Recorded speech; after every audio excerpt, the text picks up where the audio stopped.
everybody. This is Chiedza with Mavangira and Inspirational Cheese. That's right now. I'm going to be. Hi, everybody. Okay, great. This is Chiedza with Mavangira and Inspirational Cheese. That's right now. I'm super duper duper duper excited to do today's segment of Inspirational Chi because I've been having a lot of aha moments, and it's going to be just prevalent the way that I do my lives.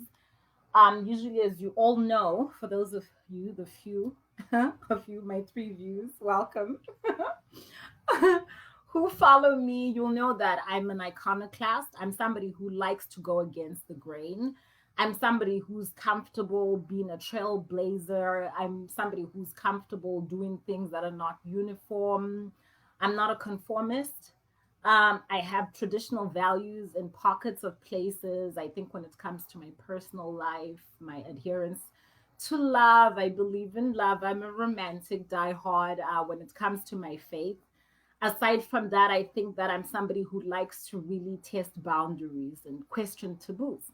And that's why I wrote the book, What Your Mom Didn't Tell You: Men, Love, Sex, Dating, and Relationships. So I've got a plethora of things to talk about today. I'm super duper excited because before I came onto this live, I had like three interruptions that actually ended up being divine interruptions. It's like, in other words, I was about to push the live button, and like I saw that Miss Harifa Daly was having her show. It's like I was like, let me go see. It was a wonderful decision that I made. We're going to talk about the ability to seize the day and to see opportunities. That's what I'm going to discuss today. I can't take the smile off my face because I'm just super duper excited and I don't know where to start. And I've got a lot of things going through my head. So let's just go with the flow. Firstly, I'm going to look at your comments here on my phone. That way I can respond if you guys have any questions. And thank you guys. I got a lot of compliments for the video that I did pertaining to real estate industry. And I called it Real Estate for Dummies 101. I'm glad you guys enjoyed that. Today's topic is called Bandwagon to Nowhere. Bandwagon to Nowhere. And I'm going to talk about the things that are most detrimental to a creative person, to a business person, especially a business person or entrepreneur. Forget it. Bandwagon thinking will destroy you. And at a time like this, more prevalent at a time like this, during coronavirus, and obviously we will be the post-coronavirus generation, it's going to be very, very important that you're not a bandwagon thinking person. Hi, okay, I see you guys. Hi, Sitavin, Sitandiwe, Saliwona Sitandiwe, welcome. Priscilla, welcome, welcome, welcome. Thank you. I can see your comments over there. Let me look over here as well. You guys know me. I wear glasses. I wear glasses. Okay, let's just quickly share it to my different groups. Thank you for joining me. It's called Bandwagon to Nowhere. And please don't worry about the numbers, okay? Actually, it's going to be very pivotal to what I'm discussing today because we have a certain mentality, and it's one that I'm going to illuminate, and it's one that will be detrimental to you as an entrepreneur, and it's one that will be detrimental to you as a creative, as an artist, as anybody who wants to make a mark in this world. Bandwagon thinking. Oh, thank you, Priscilla. I appreciate it. Donkey. Bandwagon thinking will be the death of you. Wow. Bandwagon to nowhere. Bandwagon to nowhere.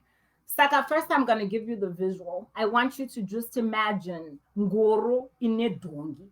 Okay, imagine that for me. Imagine Ngoro in a dongi. Let me turn off my volume here so that I can just hear one device. Saka, if you imagine a cart with a donkey, then imagine a group of people piled in the back of that cart, celebrating, laughing, having a good old time. That is bandwagon thinking. That is the caricature, kanakuti, the visual representation, a little bit of a cartoon exaggerated picture. but I'm just trying to help you grasp the visual of a bandwagon thinker. A bandwagon thinker, where is everybody else? A bandwagon thinker is basically a herd mentality. It's a mob psychology. Okay? It's a herd mentality and it's a mob psychology. And it's somebody who's activated by numbers.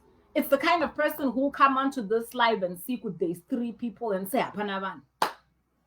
Okay?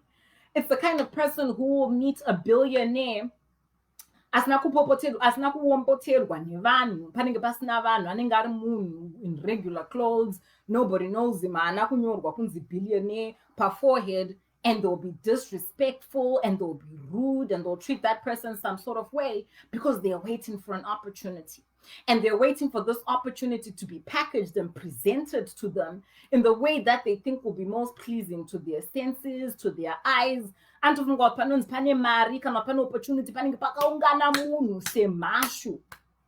that mentality that I'm discussing today. That's not how life works. That's not how you find opportunities. That's not how you become successful at anything in life, period. Saka bandwagon thinking. And when I address Zimbabwean community, I think you can all concur that bandwagon mentality pretty much, I would say, especially within the context of Zimbabwean community, what I've seen so far, it drives Zimbabwean community. Unfortunately, it's driving Nyukumaweri. Okay? Bandwagon thinking drives the engine of a Zimbabwean community. I can even just say an African community. I can even take it further and say a global community. And that is highly unfortunate and sad. Because the pioneers of any vision are exactly that. Pioneer. By definition, very few in numbers. And it's those people who have the ability to supersede their environments, circumstances, to supersede traditions, to supersede limitations, and to achieve opportunities and to become great. About, 6 months ago, I went to my girlfriend's house. My girlfriend, Brandy, she's my best friend. She's known me for so many years, and she especially knew me when I was still becoming a writer. It's like I spent a lot of hours creating. I'll be on the floor with pens and paper, and I'll be bleeding ink on her carpet and my clothes. It was just a mess. But she had the vision for what I was trying to do. I was trying to become a writer. I had the gift of writing inside of me, but I had to pull away from bandwagon thinking. When everybody else was going to the club and partying and going out and having fun, there was a point in my life where I had to pull myself away from the bandwagon, get off the bandwagon.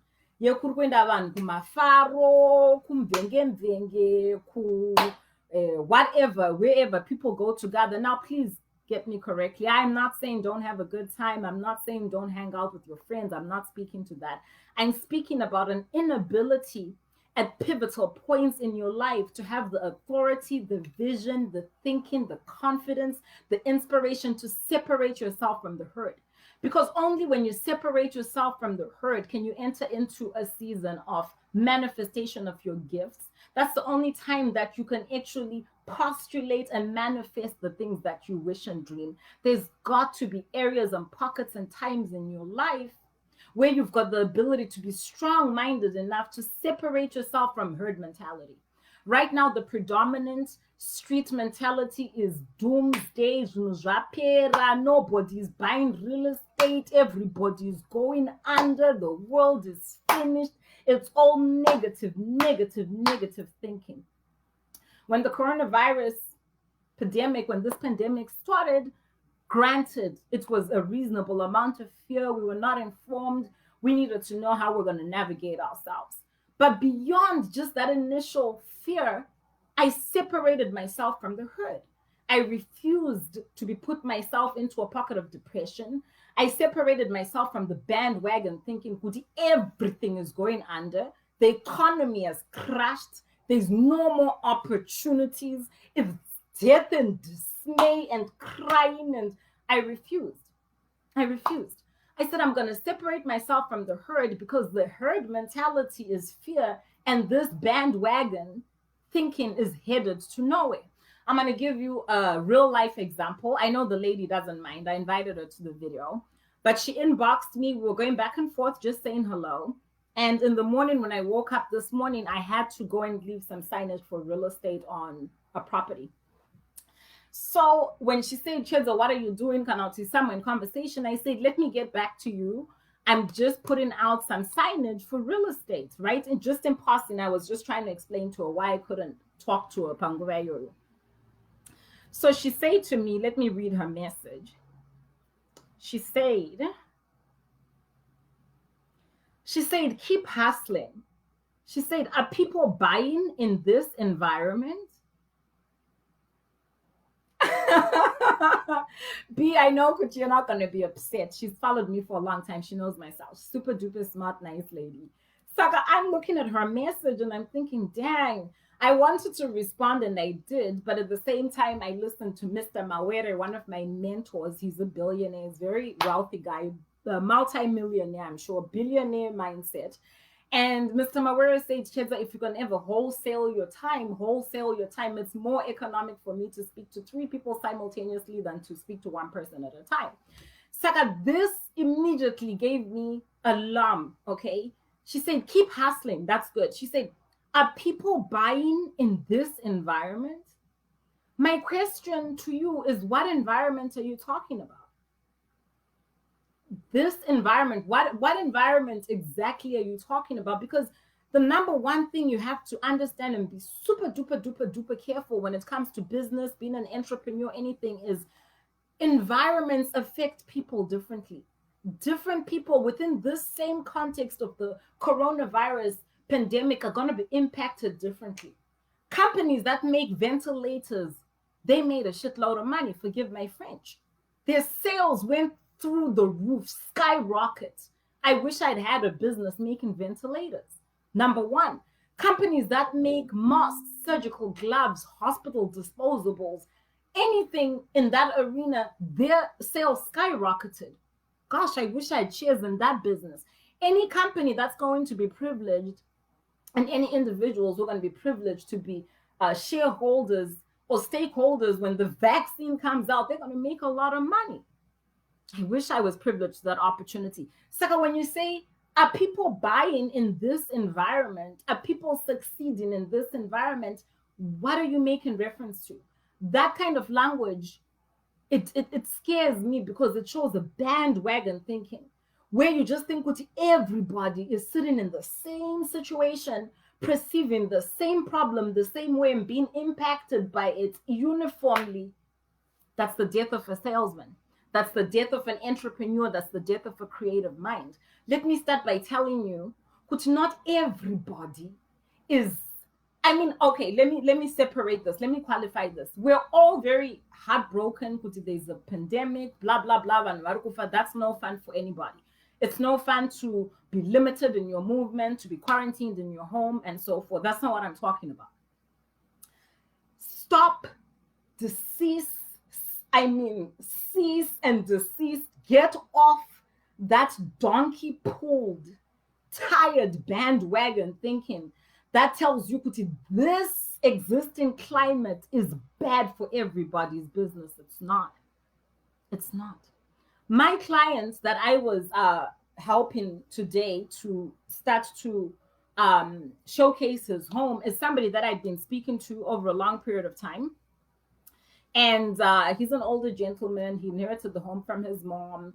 And several times he had been approached by developers who wanted to renovate the property and sell it. And he refused. And I'm talking a period of 2 years. Saka, when you deal with real estate, usually these deals, they take a long time to curate because usually for most people, the purchase of a home is one of the biggest purchases that they'll make in a lifetime. Saka, pana baba, pana chop chop. Saka, as somebody who's patient and I understand the way that I conduct my business. Sorry, guys. I'm sorry. I understand because my sight is very poor. Saka, I want this to see. Okay, good. Saka, because I understand the way that I do my business, I'm very patient. Saka, I've been talking to him. He wasn't ready. Well, guess what? He suddenly got real ready. And he felt me close to tears. He said, Chiedza, I wish I had listened to you because I had actually taken very successful developers who renovate homes, and his home was a fixer upper. It's on a wonderful lot of property. It's adjacent to a lake. It's in a very prestigious area. And it just, oh my God, it's got such good bones, good structure. I know this because I've shown it to several people. And it was such an exciting project for so many people. And so many people offered him top dollar for that home because they just wanted to structurally good, good bones, wonderful curbside appeal, everything. It just needed superficial renovation, just the shell of the house itself to be pulled down. And there's a way that it can be rebuilt within the city limitations where it can be raised. It can be 2, 3 stories instead of one. I mean, for anybody with a vision for that home, it was, it was like a deal. It was a dream makeover home, a dream renovation property. Saka, how I knew my client personally. He had never indicated interest in wanting to sell his home. But when I started talking to him and I started getting to know him, a little bit of his financial situation, looking at the house, I'd just been there. But of course, now my eye is trained. I'm in real estate. I was like, I wonder if someone can make him an offer that he can't refuse.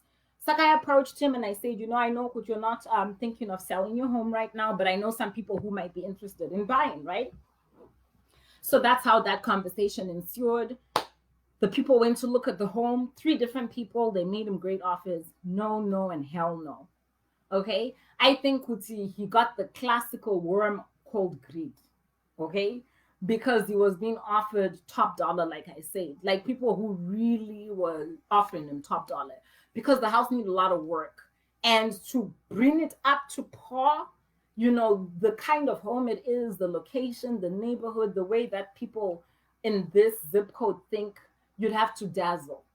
So it was going to be one of those things where you're importing marble from Italy and this and that, and in terms of like refurbishing the kitchen and so forth, everything has to be top of the line. It was going to cost money.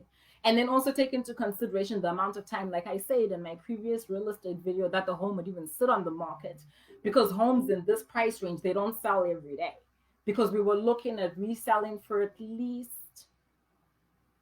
I think they a lot of the people that I worked with thought they could get at least 6 million for his home, and they were offering him in the upper 4s. Okay, Saka, you can see that wiggle room, right? It was fair. He refused. All of a sudden, the tide has changed.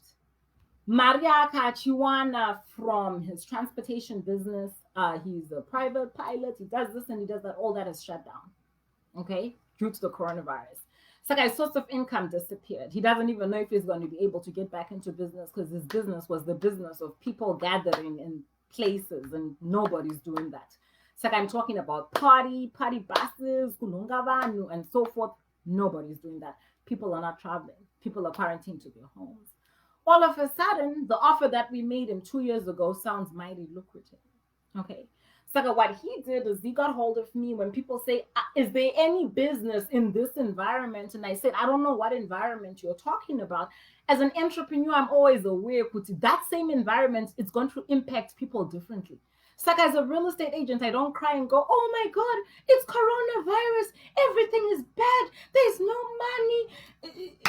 You see what I mean? That mentality doesn't even make sense. I just said, you know what? Let me chill and see whom this prevalent environment is going to be advantageous to. Because trust me, there's going to be people who want to sell, like my clients, to get out when he still maybe can get something.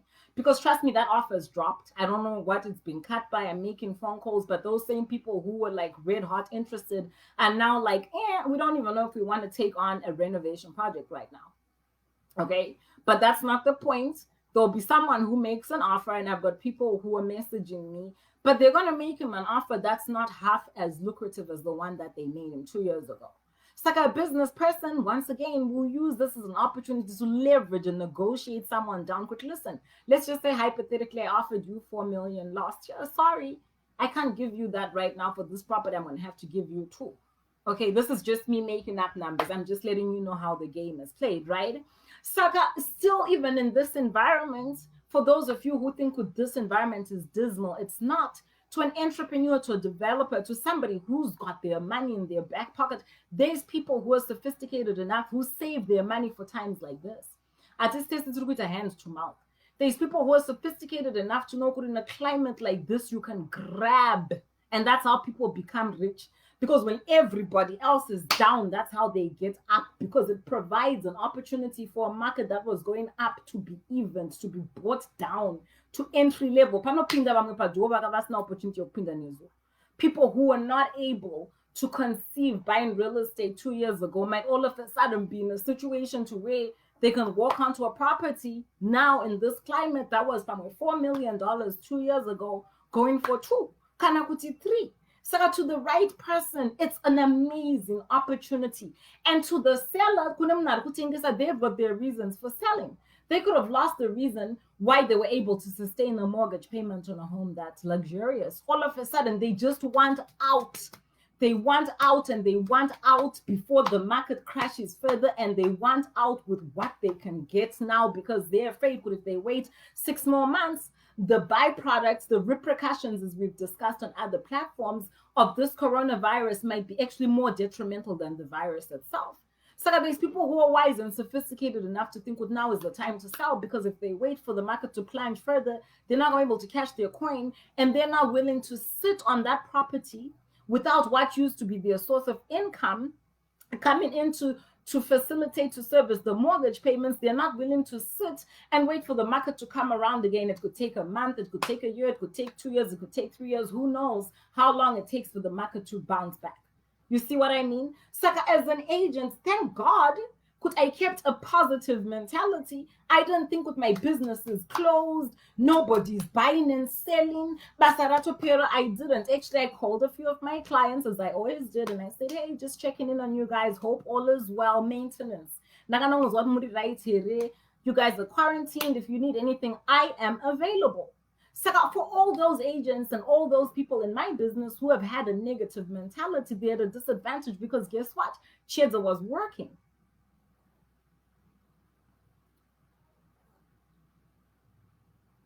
Oh, it says it's having a problem.